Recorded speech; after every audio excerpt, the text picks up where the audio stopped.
विसाखी मेले में शिरकत ਲਈ पाकिस्तान आने वाले सिख यात्री अपनी दौरा मुकम्मल करके वापस भारत टुर गए। वाघा बार्डर उत्ते रुखसती दे मौका उत्ते जज्बाती मनाजर वेखण नूं मिले। तफसील सुनो आसिफ महमूद दी इस रिपोर्ट राही।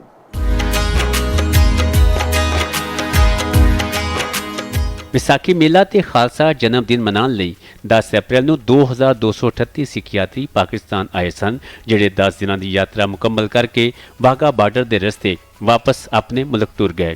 भारतीय मेहमानों का कहना है कि उन्होंने पाकिस्तान में जोड़ा प्यार मुहब्बत ते इज्जत मिली वो हमेशा याद रहेगी।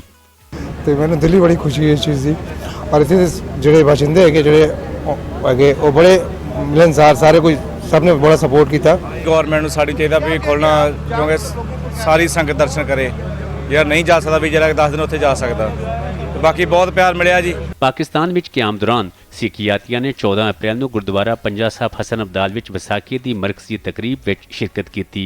ਨਾਲੇ ਗੁਰਦੁਆਰਾ ਜਨਮ ਸਥਾਨ ਨਨਕਾਣਾ ਸਾਹਿਬ, ਗੁਰਦੁਆਰਾ ਦਰਬਾਰ ਸਾਹਿਬ ਕਰਤਾਰਪੁਰ ਤੇ ਗੁਰਦੁਆਰਾ ਡੇਰਾ ਸਾਹਿਬ ਲਾਹੌਰ ਸਮੇਤ ਹੋਰ ਮੁਕੱਦਸ ਥਾਵਾਂ ਉੱਤੇ ਵੀ ਹਾਜ਼ਰੀ ਦਿੱਤੀ।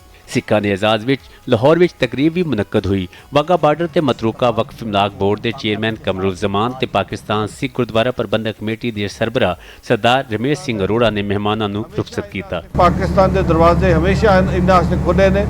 ਸਾਡਾ ਪਿਆਰ ਦਾ ਪੈਗਾਮ ਲੈ ਕੇ ਜਾਣ, ਮੁੜ ਇਸ ਪਾਕਿਸਤਾਨ ਨਾਲ। ਪਾਕਿਸਤਾਨ ਇਹਨਾਂ ਦਾ ਪਹਿਲਾ ਘਰ ਹੈ।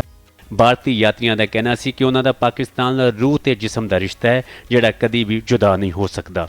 ਵਿਸਾਖੀ ਮੇਲਾ ਤੇ ਖਾਲਸਾ ਜਨਮ ਦਿਨ ਮਨਾਉਣ ਪਾਕਿਸਤਾਨ ਆਏ ਸਿੱਖ ਯਾਤਰੀ ਅੱਜ ਚਿਹਰਿਆਂ ਤੇ ਮੁਸਕਰਾਹਟ ਤੇ ਆਪਣੇ ਦਿਲ ਵਿੱਚ ਪਾਕਿਸਤਾਨ ਲਈ ਪਿਆਰ ਮੁਹੱਬਤ ਤੇ ਨੇਕ ਜਜ਼ਬਾਤ ਲੈ ਕੇ ਵਾਪਸ ਆਪਣੇ ਮੁਲਕ ਲੌਟ ਗਏ ਨੇ, ਇਸ ਉਮੀਦ ਦੇ ਨਾਲ ਕਿ ਉਹ ਜੂਨ ਦੇ ਵਿੱਚ ਜੋੜ ਮੇਲਾ ਤੇ ਮਹਾਰਾਜਾ ਰਣਜੀਤ ਸਿੰਘ ਦੀ ਬਰਸੀ ਮਨਾਉਣ ਵਾਸਤੇ ਇੱਕ ਵਾਰੀ ਫੇਰ ਪਾਕਿਸਤਾਨ ਆਉਣਗੇ। ਆਸਿਫ ਮਹਿਮੂਦ, ਚੌਪਾਲ, ਲਾਹੌਰ।